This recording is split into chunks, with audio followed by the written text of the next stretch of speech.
And welcome back to Houston Newsmakers. Baker Institute and Rice University political scientist Dr. Mark Jones joins me now, and that means it's time to talk politics. Good to see you, Dr. Jones. Oh, likewise. Looking at Texas politics this past week, the runoff elections, were there any surprises, and if so, which ones?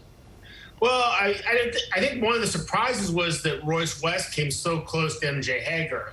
After March, everyone was thinking that Hager was a lock, and Royce West made a real campaign of it, despite falling about 5 points short.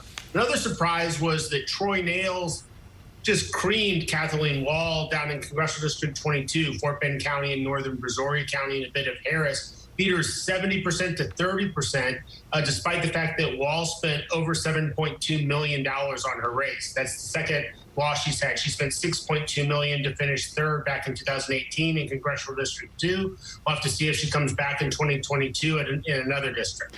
You know, there was eye-opening, certainly a lot of money spent for not a very good cause. You talked about MJ Hager. She beat Royce West. Now they get a chance to decide who's now, they've decided it now. She's going to face Senator Cornyn. Early polls that I looked at showed Cornyn up by 10 and as an early lead. Handicap that race. Well, MJ Hager is a stronger candidate for Democrats between her and Royce West. Cornyn is still the favorite. Texas is still a red state, but Donald Trump is a real liability for Texas Republicans, and the handling of the COVID-19 crisis hasn't helped them.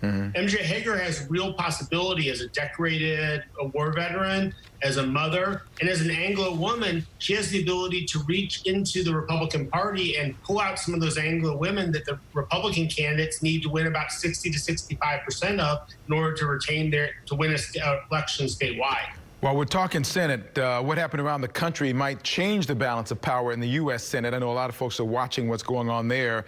Have you had a chance to look and see what seats need to flip? I know I've been looking at, I know that in Maine there's Susan Collins, in Arizona, McSally. What else on the Senate landscape looks problematic? Well, those are two of the vulnerable senators. Let's see. We also have in Colorado's a virtual lost cause for Republicans.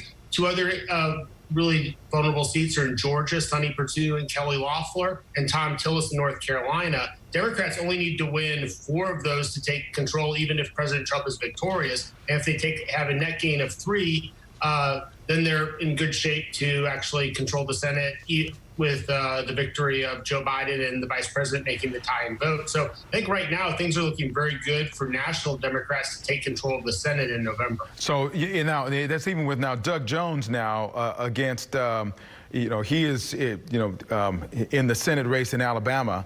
And of course, Tommy Tuberville's going to defeat him. That was a gifted seat to national Democrats. They knew they weren't going to be able to retain that. Right. But between the vulnerable seats in Maine, Arizona, 2 in Georgia, 1 in North Carolina, Joni Ernst is also vulnerable in Iowa. There are a lot of really vulnerable national Republicans, and odds are the Democrats are going to be able to flip some of those seats. I doubt it's going to reach John Cornyn, but by MJ Hager making a strong race here, she may force national Republicans to spend money in Texas. They would have preferred to have spent defending those more vulnerable senators in Arizona, Georgia, Iowa, North Carolina, and Maine. Let's go back to the 22nd for a second. You talked about Troy Nails, who just dominated Kathleen Walls. Now he's going against Sri Kulkarni.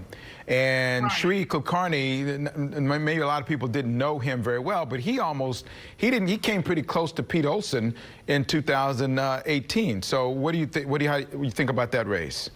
Well, yeah, Kulkarni came within 5 points of Olson back in 2018, which was a surprise.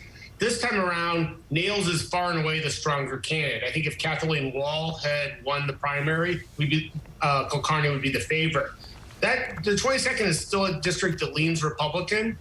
Nails has served as the sheriff for 2 terms in Fort Bend County, and prior to that was constable, and has good name recognition in Fort Bend County, where approximately 2 out of every 3 voters in the district live. So I would say going into the race, it's going to be a tight one, but I would give Nails at least the advantage at the present time.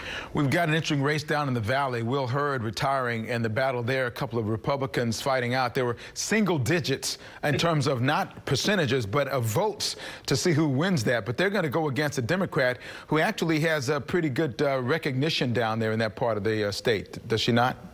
Right, yeah. Will Hurd, who's probably the best campaigner Texas Republicans had, decided not to run. And that was because over the past elections, he's been winning by margins of 1% and then 0.4% last cycle against Gina Ortiz-Jones, who'll go up again now against probably Tony Gonzalez. He's up by 7 votes. We have to wait for the votes to come in from abroad. But odds are he'll be the candidate. He's the stronger of the two, the other being Raul Reyes. But they're still going to have a real uphill struggle to try to defeat Gina Ortiz-Jones. And odds are that's probably the most likely Republican seat to flip Democratic in 2020.